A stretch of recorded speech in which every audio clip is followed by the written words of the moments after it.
지난번에 우리가 썸에서 연애로 가는 이야기를 여러분과 함께 나눴는데요. 오늘 주제는 연애에서 결혼으로 가는 주제를 갖고 여러분과 함께 나누기를 원합니다. 지난번에 썸도 좋지만 연애도 더 좋다라고 제가 말씀을 드렸는데 오늘 여러분에게 정말 자신 있게 말씀드릴 수 있습니다. 연애보다 더 좋은 것이 결혼입니다. 안 믿어지시나요? 예, 한번 해보세요. 정말 좋습니다. 예, 그래서 여러분에게 연애에서 결혼으로 갈 수 있는 그 이야기들을 함께 나누기를 원합니다. 자, 우리가 연애를 하는 데 있어서 정말 중요한 것이 뭐냐면 서로 알아가는 시간을 많이 가져야 한다는 것입니다. 우리가 서로 자라온 시간이 보통 20년 이상이고 어떤 분은 30년 이상이에요. 근데 그 사람의 그 삶의 흔적을 우리는 알지 않고서는 그 사람과 결혼 생활하는 데 있어서 많은 어려움들을 갖게 되어진다는 것입니다.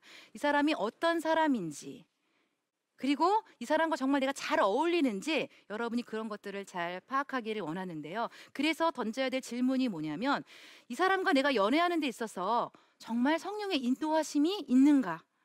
그리고 나는 이 사람과 이렇게 연애하는 데 있어서 대화가 잘 되어지는가? 그리고 이 사람과 연애하는 것을 주변 사람들이 격려해주고 지지해주는가?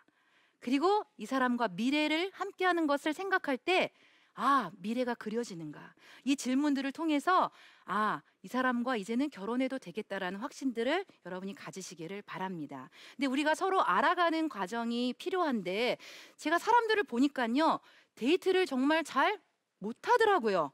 보통 데이트하면 뭐 하죠? 만나서 밥 먹고 차 마시고 영화 보고 또 만나서 밥 먹고 차 마시고 영화 보고 데이트 비용이 어마어마하게 들어요. 예, 그 돈 모으면 결혼해서 잘 성장할 수 부자가 될 수 있습니다. 그래서 연애할 때 이런 데이트가 아니라 여러분에게 좀 더 창의적인 데이트 방법을 알려드리기를 원합니다. 제가 많은 부부들을 상담하면서 느꼈던 게 뭐냐면 부부가 가장 원하는 게 서로 소통하는 거예요. 대화하는 거예요. 근데 왜 결혼해서 안 되냐면 연애할 때도 그렇게 대화를 해보지 않았다라는 것입니다. 그래서 저는 데이트에 정말 중요한 데이트를 꼽자면은 대화 데이트입니다. 그래서 만나서 나의 생각은 어떤 것이고 나의 느낌은 어떤 것이고 나의 기대는 무엇인지를 이야기하셔야 되고요. 상대방의 생각과 느낌과 기대가 무엇인지를 많이 나누셔야 됩니다. 그러니까 저희 같은 경우는 만났을 때 라이프 스토리를 많이 나눴어요. 자, 5살 때까지 기억을 또 나누고 초등학교 때 기억나는 사건들을 또 나누고 중학교, 고등학교 이렇게 스토리를 나누다 보니까 내가 그 사람을 이전에는 알지 못했지만 그 사람의 그 삶의 흔적을 통해서 더 알게 되는 그런 시간이었습니다. 그리고 한 번은 우리 그 형제가 다녔던 중학교와 고등학교를 같이 갔었어요. 그래서 그 학교에 가서 얘기를 해주더라고요. 나는 이 중학교에서 이런 일이 있었고 이렇게 자랐고 고등학교 때 이런 일이 있었고 그 얘기를 들으니까 머릿속에 그려지는 거예요. 우리 형제가 이렇게 자랐구나. 그리고 또 부모님을 만나게 되면서 이런 가정에서 자라게 되었구나. 그래서 여러분이 대화를 통해서 상대방을 더 많이 알아가는 데이트를 하시라고 저는 꼭 이렇게 말씀을 드리고 싶습니다. 그리고 활동적인 데이트를 좀 하시는데 함께 취미를 같이 공유해서 예를 들어서 뭐 배드민턴을 친다든가 탁구를 친다든가 같이 취미 활동을 하는 것도 굉장히 좋고요. 저희 같은 경우에는 그 무료되는 공원이 참 많이 있어요. 그래서 공원에 가서 도시락 싸가지고 가서 그 공원에 이제 이렇게 돗자리 깔고 먹을 거 먹으면서 책을 갖고 책을 읽고 나누는 그런 데이트를 했습니다. 아름다운 대자연에서 그것도 무료로 돈도 안 드는 도시락 싸 갖고 와서 그래서 이렇게 형제와 이렇게 책에 대해서 얘기를 나누다 보니까 서로 가치관도 알게 되어지고 또 그러면서 더 많이 성장이 되어지는 그런 시간을 가졌습니다. 그리고 또 하나의 데이트는 결혼한 부부들을 찾아다니면서 그분들의 조언을 듣는 데이트를 했습니다. 결혼하니까 이런 어려움도 있구나. 결혼하니까 이런 것도 참 좋구나. 그래서 건강한 결혼 생활하는 부부들을 좀 찾아가셔서 그분들이 좀 멘토가 되셔서 우리가 연애하고 결혼하는 데까지 좀 잘 조언해 주실 수 있는 그런 데이트도 여러분에게 권장을 드리고 싶습니다. 자, 우리가 데이트를 하는 이유가 있는데 그 이유가 뭐냐면 우리가 지적으로 또 영적으로, 감정적으로, 의지적으로 성장하기 위해서 우리는 데이트를 하는 것입니다. 근데 이 사람과 데이트를 하면서 내가 아무것도 성장이 되어지지 않아. 그러면 사실 이 데이트를 다시 한번 점검해 보셔야 됩니다. 아, 이 사람을 통해서 내가 더 성장이 되어지고 영적으로도 성장이 되어지고 내 부족했던 부분도 성장이 되어진다면 여러분 데이트를 잘하고 계시는 것이고요. 또 데이트가 만나서 즐거워야 돼요. 근데 무슨 데이트를 헌신하듯이 막 그렇게 하는 데이트는 데이트가 아닙니다. 이 사람을 만나면 좋고 이 사람을 만나면 행복해. 그런 만남의 즐거움이 데이트의 이유이고요. 또 세 번째는 이 데이트를 통해서 내가 정말 결혼할 배우자인지 아닌지를 확인하는 것이 바로 데이트라는 것입니다. 그래서 꼭 데이트 해야지만 다 결혼하는 것은 아닙니다. 그러나 데이트 과정 가운데 나에게 맞는 결혼 대상자인지 아닌지를 여러분이 확인하는 과정을 데이트를 통해서 여러분이 확인해 가시는 것이 좋습니다. 자, 데이트를 하는 데 있어서 정말 권면드리고 싶은 것은 뭐냐면 많은 사람들이 사실 이 부분에 있어서 많이 궁금해하고 또 질문들을 많이 하는데요. 성적 바운더리를 잘 지켜야 합니다. 우리가 다른 부분에 있어서는 많이 우리가 절제하는데 이 성적인 부분에 있어서는 잘 절제하지 못하고 또 바운더리를 넘어가는 우리 젊은 청년들을 참 많이 보았습니다. 자, 여러분에게 몇 가지 권면을 드리고 싶습니다. 자, 성경에 이런 말씀이 있습니다. 누구든지 언제나 자기 육체를 미워하지 않고 오직 양육하여 보호하기를 그리스도께서 교회에게 함과 같이 하나니. 누구든지 자기 육체를 미워하지 말라고 하셨습니다. 내 육체를요 소중히 여기셔야 돼요. 아끼셔야 됩니다. 그리고 상대방을 향해서 양육하고 보호해 주어야 됩니다. 사랑하니까 뭐 어때? 이런 식으로 책임감 없이 상대방을 배려하지 않는 그런 태도는 성경에서 원하는 태도가 아니라는 것입니다. 나를 아끼시고요. 상대방을 배려하시고요. 그래서 우리가 책임감이 필요하고요. 상대방을 향한 배려가 필요합니다. 그리고 또 한 가지는 이 성적 바운더리를 계속 넘어갈 때 그 어떤 일이 일어날 것인가라는 것을 여러분이 한번 예측해 보셔야 됩니다. 우리가 성병에도 걸릴 수 있고요. 원치 않은 임신이 될 수 있다는 것입니다. 그래서 그런 것을 예측하다 보면 아, 우리가 여기까지 넘어가면 안 되겠구나라는 아마 인식을 하게 될 것입니다. 그리고 사람들이 뭐 피임하면 되지 뭐 생각을 하는데 피임 방법에는 반드시 실패가 있다라는 것. 어떤 것도 안전하지 않다라는 것을 여러분에게 좀 말씀을 드리고 싶고요. 그리고 중요한 것은 두 사람 다 분명한 선을 갖고 계셔야 됩니다. 그래서 우리 부모님들이 우리 자녀들에게 성적으로 교육을 해주셔야 되고요. 정말 너를 사랑하는 사람이 너를 사랑한다라고 했을 때 너가 이 부분에 있어서는 너를 지켜야 되고 상대방이 너를 지켜주는 사람이면 정말 너를 사랑하는 거라고 우리 부모님들이 자녀들에게 말씀을 해주셔야 됩니다. 그렇게 듣고 자란 자녀들은요 그 선을 넘어가지 않습니다. 그런데 아무런 교육도 없이 바운더리가 없는 자녀들은 그 바운더리를 넘어가기가 너무나 쉽다라는 것입니다. 왜냐하면 세상에 매스컴에서 계속해서 우리에게 넘어가도 된다라고 이야기를 해주고 있기 때문입니다. 성경은 그러나 분명히 말씀하고 계십니다. 부부에게 허락하신 관계라는 것입니다.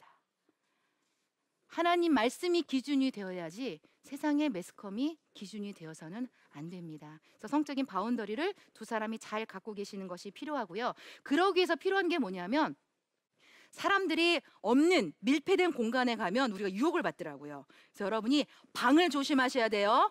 자취방, 노래방, 비디오방, 이런 방을 가지 마시고요. 야외에서 이렇게 데이트를 하셔야 됩니다. 사실요, 저희도 유혹을 받습니다. 유혹을 받는 연약한 사람인 걸 알기 때문에 그 유혹의 장소에 저희는 데이트할 때 가지 않았습니다. 피해 나왔습니다. 우리가 사실 그런 용기가 필요하다는 것입니다. 밀폐된 공간에서 만나지 마시고 오픈된 공간에서 그렇게 데이트하셨으면 좋겠다는 생각이 들고요.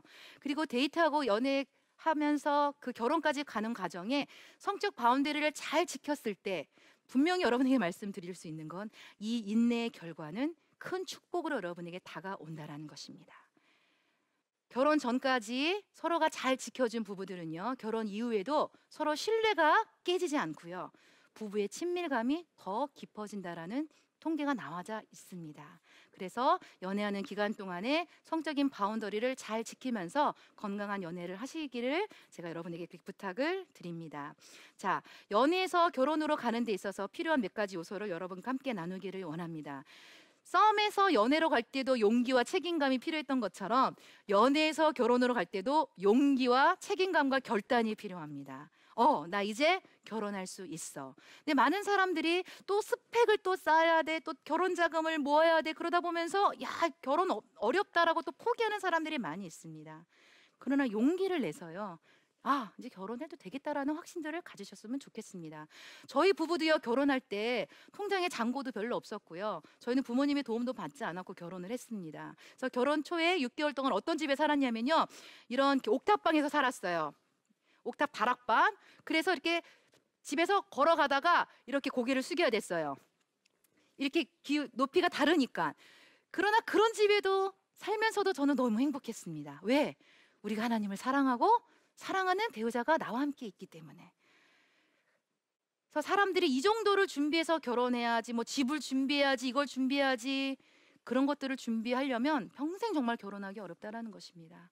그래서 확신이 있고 함께하고자 하는 의지가 있다면 용기를 내서 결단하고 결혼하셨으면 좋겠습니다. 그리고 두 번째로는 뒤돌아보지 마십시오. 이 사람과 지금 연애하고 결혼까지 가기를 원한다면 과거의 그 사람 뒤돌아보지 마세요. 예, 뒤돌아보면 소금 기능 됩니다. 뒤돌아보지 마시고 깔끔하게 정리하시고 첫사랑 다 떠내보내시고 지금 현재 연애하고 결혼하고 있는 그 상대에게 여러분이 집중하셔야 됩니다. 그래서 잘 떠나보내는 것이 필요합니다. 그래서 뒤돌아보지 않기. 세 번째로는 행복한 결혼 생활을 그려보십시오. 이 사람과 함께하면서 하나님께서 우리 가정을 어떻게 인도하실까? 하나님이 우리를 얼마나 그 하나님의 그 사랑과 은혜 가운데 우리 부부를 얼마나 성장시켜 주실까라는 그런 것들을 좀 그리면서 여러분이 가셔야지, 야, 결혼하면 우리는 집 마련하느라고 우리는 뭐 이렇게 제대로 뭐 누리지도 못할 거야, 막 이런 어려움이 있을 거야, 그런 거 생각하면요 결혼하고 싶지 않아요. 그래서 결혼하면 이런 행복한 것이 있을 거야 라는 그런 좀 시나리오도 좀 짜보시고요, 그려보시면서 결혼 준비를 하셨으면 좋겠다는 생각이 들고요. 네 번째로 중요한 것은 부모님에게서 독립할 준비를 하셔야 됩니다. 성경에서 분명히 말씀하고 있습니다. 남자가 그 부모를 떠나 아내와 합하여 한 몸을 이룰지로다고 말씀하고 있습니다. 부모를 떠나라고 말씀하고 계십니다. 부모님으로부터요 정서적으로, 경제적으로, 영적으로 여러분이 독립해서 나오셔야 됩니다. 그렇다고 해서 뭐 경제적으로 아무런 도움을 받지 말라는 건 아니지만 여러분이 그 경제적으로 도움을 받으면 받을수록 뭐가 따라온 줄 아십니까? 간섭이 따라옵니다. 그래서 간섭하지 않을 정도로만 여러분이 도움을 받으시되 너무 많은 도움을 받지 마시고 그 부모님으로부터 잘 떠나시는 게 필요합니다. 부모님으로 독립한다는 깊은 의미는 또 뭐가 있냐면 우선순위가 바뀐다는 것입니다. 이전에는 내 우선순위가 부모님이었다면 결혼 이후에 우선순위 누가 되냐면 내 배우자가 된다는 것입니다. 그래서 우리 부부가 의논하고 결정해서 어머님, 아버님, 저희는 이렇게 하기로 했습니다, 이렇게 가야지 우리 부모님이 당신한테 이렇게 하래, 이런 통로가 되어서는 안 된다는 것입니다. 우리 부모님들도요 자녀를 잘 떠나 보내주셔야 합니다. 내가 아무리 사랑했고요, 내가 아무리 자식을 위해서 투자했다 할지라도 이 자녀가 건강하게 결혼 생활을 하기를 원한다면 자녀를 잘 떠나 보내주십시오. 그래야 우리 부부들이 하나가 되어서 한 몸이 되어야 되거든요. 근데 부모님들이 안 놓아주고 부모님으로부터 못 떠나면요 하나가 될 수 없습니다. 내 자녀들이 잘 살기를 원하고 또 우리 부부가 잘 살기를 원한다면 부모를 잘 떠나오시고요. 또 하나 떠나는 부분에 있어서 제가 좀 권면드리고 싶은 건 부모님으로부터 받았던 상처로부터도 여러분 떠나십시오. 사람들이 결혼 이후에 계속해서 갈등하고 싸우는 원인이 뭐냐면 부모님한테 받았던 그런 상처들을 그대로 갖고 와서 이 부부가 또 갈등하고 또 싸우고 이러고 살아가고 있더라고요. 그래서 결혼 전에 될 수 있으면 여러분이 상담도 좀 받으시고요, 좀 코칭도 받으시고요. 또 중요한 건 뭐냐면요, 우리가 대화를 나누면 나눌수록 치유가 되어진다는 것입니다. 그래서 나는 이런 상처가 있었어. 그런 상처가 있었어? 많이 힘들었겠다, 외로웠겠다, 아팠겠다. 이 말 한마디가 그 상처로부터 떠날 수 있는 치유의 과정이 된다는 것입니다. 그리고 같이 기도하세요. 하나님, 우리가 부모님으로부터 이런 상처를 받았지만 이제 우리는 이 상처로부터 떠나서 하나님이 원하시는 건강하고 경애하는 가정을 만들기를 원합니다. 그렇게 상처로부터 떠나게 되어지면 부모님이 어떤 상처와 아픔을 주셨든지 우리 부부들은 건강하게 살아갈 수가 있게 되어집니다. 그리고 또 하나 권면드리고 싶은 건 우리가 결혼하는 데 있어서 많은 사람들이 결혼을 준비하면 뭘 준비하죠? 결혼식을 준비를 해요. 막 6개월 전부터 웨딩 장소 잡고 웨딩 드레스는 뭘 입고. 그러나 여러분, 결혼은요, 결혼식이 아니라 결혼 생활입니다. 그래서 결혼식을 준비하는 게 아니라 결혼 생활을 준비해야 되는데, 결혼 생활을 준비하는 데 있어서 정말 중요한 과정 중에 하나가 뭐냐면 결혼 예비학교입니다. 저는 이것을 꼭 혼수로 넣고 싶습니다. 중요합니다. 그래서 결혼 예비학교를 마친 사람들은요, 사실 이혼율이 굉장히 낮습니다. 그래서 많은 사람들이 저희 결혼 예비학교에 와서 결혼 생활도 잘 준비하고 결혼 이후에도 저희가 도움을 드려서 이분들이 건강한 결혼 생활을 하고 계십니다. 그래서 결혼식을 준비하는 것이 아니라 결혼 생활을 준비하는 결혼 예비학교에 꼭 참석하시기를 바라고요. 그리고 멘토의 도움을 반드시 좀 구하십시오. 많은 커플들이 이렇게 연애하다가 많이 깨져요. 근데 그 깨지는 원인을 보면 별것도 아니야. 별것도 아니고 그냥 던졌던 한마디의 말 가지고 많이 이렇게 깨지는 경우가 많이 있는데, 그럴 땐 여러분이 성숙한 이미 결혼한 멘토들을 찾아가서 도움을 구하시면요, 그분들은 이미 그 과정을 다 겪어 오셨기 때문에 여러분에게 적절한 조언을 해 주실 수가 있습니다. 최근에 제가 잘 아는 자매가 저한테 전화가 왔어요. 간사님, 저 그 형제랑 헤어지기로 했어요. 근데 이미 결혼식 장소까지 다 잡아놨어. 근데 헤어진대. 왜? 왜 헤어지려고 그래? 물었더니 뭐 이렇게 혼수 준비하다가 좀 약간 갈등이 있었던 거예요. 형제가 자기 마음을 몰라준다고. 그래서 헤어져! 그랬더니 형제가 정말 그래, 우리 다시 한번 생각해보자. 그래서 이렇게 헤어졌다라는 거예요. 그래서 제가 이제 만나서 이제 권면을 하고, 그런 갈등은 해결될 수 있는 거다. 혼수가 뭐 그렇게 중요하냐. 너희 둘이 결혼하는 건데. 그래서 그런 부분들을 부모님의 기대를 좀 낮추고 너희들이 할 수 있는 것만큼만 하고 부모님께 말씀을 드려라. 우리는 이 부분에 이렇게 하기로 했다라고 부모님께 말씀을 드려라. 설득을 시켜라. 그래서 부모님께 말씀을 드리고, 자, 우리 자매들이 정말 기억해야 될, 형제들이 감당하기 어려운 말이 뭐냐면 헤어져입니다. 헤어져. 그 형제들은 어떻게 받아들이냐면요, 내가 사랑하는 자매가 나한테 헤어져 달래. 그럼 이 요구를 들어주는 그런 부담감을 가지고 그래, 헤어져 주지, 이렇게 떠나가는 형제들이 많이 있다라는 것입니다. 우리 또 결혼한 분들이 이런 말씀 많이 하시죠? 이렇게 살 거면 이혼해. 별것도 아닌 거하고 싸워갖고 이혼해 던졌어요. 남편들은 또 내가 사랑하는 아내가 또 이혼하지. 그래서 사실 우리가 이 말 한마디가 관계를 깨트리고요, 결혼을 깨트리는 것들을 참 많이 보았습니다. 그럴 때 여러분 둘이 해결하려고 하지 마시고요, 주변의 멘토의 도움을 받으십시오. 그래서 이 자매가 이제 저의 도움을 받아서요, 다시 형제랑 잘 회복하고 이제 몇 주 뒤면은 이제 결혼을 하게 되어집니다. 그래서 연애하는 과정 가운데, 결혼 준비 과정 가운데 그런 갈등들이 있을 때 꼭 주변에 여러분을 도울 수 있는 멘토의 도움을 받으시기를 바랍니다. 자, 그리고 마지막으로는 하나님을 단단히 의지하십시오. 그리고 하나님이 주시는 그 평강 가운데 거하시기를 바랍니다. 하나님이요, 아담에게 하와를 주실 때 아담을 뭐 하게 하셨죠? 잠들게 하셨어요. 왜 잠들게 하셨을까요? 나를 신뢰하라는 하나님의 사인입니다. 우리가 하나님을 사실 신뢰한다고 하고 믿는다고 하지만 사실 많은 부분에서 그렇게 신뢰하지 못합니다. 하나님께서 나로 하여금 결혼할 수 있도록, 결혼 생활을 잘할 수 있도록 도우실 분이야라는 그런 믿음 가운데 여러분이 거하기를 원합니다. 그래서 아담은요, 하나님이 정말 자기에게 딱 맞는 짝을 주실 것을 믿고 안심하고 잠을 잤고요, 그 평강 가운데 있었습니다. 여러분도 연애하고 결혼하는 과정 가운데 많은 염려와 두려움과 걱정과 불안이 온다 할지라도, 하나님이 우리가 결혼하기를 원하시는 그 하나님이 그 모든 과정을 인도하시고 지키시고 도우실 것을, 그 하나님을 신뢰하시기를 바랍니다. 저도 남편과 결혼하는 과정에 있어서 한 번은 저도 포기하고 싶은 그런 마음이 있었어요. 왜냐하면 저희 친정 쪽에서 너무 많은 어려움이 있었기 때문에 나는 정말 결혼 못할 것 같아 라고 우리 이제 형제에게 이야기를 했어요. 근데 너무 감사한 것은 우리 형제가 포기하지 않고요, 그 하나님을 믿는 신뢰 가운데 저도 포기하지 않고 그래도 나는 당신과 결혼할 거야, 이 확신이 저한테 보여졌고, 형제 이 확신으로 말미암아 결혼해서 16년 동안 잘 살고 있습니다. 근데 결혼 과정 가운데 또 어려움이 없을까요? 또 있어요. 염려가 없을까요? 또 있어요. 그러나 이 가정을 만드신 분이, 그리고 우리를 지으신 분이 창조주 하나님이시고 우리의 모든 필요를 아시고 우리를 지키시고 보호하시고 이끄신다라는 이 믿음이 있기에 때로는 어렵기도 하지만 걱정도 되어지긴 하지만 이 결혼 생활을 계속적으로 갈 수 있는 것입니다. 그래서 기억하십시오. 이 사람을 만난 건 어쩌다가 만나서 내가 그냥 연애하고 결혼한 것이 아닙니다. 이 배우자는 하나님이 나에게 주신 최고의 선물이라는 것을 여러분이 기억하십시오.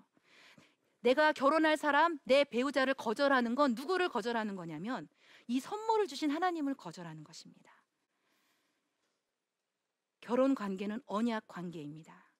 하나님이 우리를 버리지 아니하시고 떠나지 아니하시는 것처럼 하나님의 그 사랑 가운데 주님이 우리 가정을 지키시고 우리 부부를 지키시고 인도하실 것이라는 그 믿음을 가지고 그 주님 안에 참된 평강을 누리실 수 있기를 바랍니다. 하나님께서 말씀하셨습니다. 남자와 여자를 창조하시고 그들에게 복을 주시며 생육하고 번성하여 땅에 충만하라, 땅을 정복하라. 하나님은 남녀가 결혼하기를 원하십니다. 그리고 우리에게 복을 주시고요, 충만하고 정복하라고 약속하여 주셨습니다. 하나님이 결혼을 만드셨고요, 남녀를 만드셨고요, 이 부부의 제도를 만드신 분이십니다. 그래서 하나님께서 연애에서 결혼으로 가는 과정 가운데 어떠한 장애물과 어떠한 환난과 어떠한 불안과 두려움이 있다 할지라도 우리를 지으시고 우리 부부관계를 기뻐하시고 우리 가정을 건강하게 회복하실 그 주님을 신뢰하는 그 믿음 가운데 하나님을 경외하는 이 믿음이 우리 자녀들에게까지 건강하게 전수되어질 수 있도록 믿음의 가정을 하나님 우리 두 사람이 결혼해서 만들겠습니다 라는 이런 결단으로 하나님 앞에 그렇게 언약하시고 정말 결혼식을 준비하는 것이 아니라 결혼 생활을 잘 준비해서 우리가 장거리를 가야 되는 것입니다. 우리가 살아왔던 인생만큼 결혼 생활은 이어집니다. 장거리를 부부가 함께 서로 하나님을 의지하며 하나님을 경외하며 하나님을 닮아가며 갈 수 있었으면 좋겠습니다. 제가 결혼해서 제일 좋은 게 뭐냐면 자아상이 낮았고요, 제 자신도 사랑하지 못했던 저를 저희 남편은 있는 모습 그대로 사랑해 주었고 용납해 주었고 그 사랑 때문에 제가 참 많이 치유가 되어졌습니다. 그래서 부부는요, 서로 벌거벗었으나 부끄러워하지 아니하라는 말씀처럼 내 연약함과 내 실수와 내 수치스러운 모습을 보인다 할지라도 배우자를 통해서 우리는 치유가 되어진다라는 것입니다. 부끄러운 관계가 아니라는 것입니다. 평생 함께 치유되어지고 회복되어지고 성장되어지는, 그래서 주님이 원하시는 건 뭐냐면 결혼하다 보니까 주님을 더 닮아가게 되어지더라고요. 용서가 뭔지를 배우게 되더라고요. 더 깊은 사랑이 뭔지를 배우게 되어지더라고요. 그래서 하나님을 더 사랑하고 주님을 더 닮아가기를 원하는 분들은 이 하나님이 만드신 이 아름다운 이 결혼의 이 제도에 이 언약 관계에 지금 옆에서 함께 연애하고 있는 그 사람과 함께 이 아름다운 이 동행을 시작할 수 있는 여러분들이 되시기를 진심으로 축복합니다. 예, 감사합니다.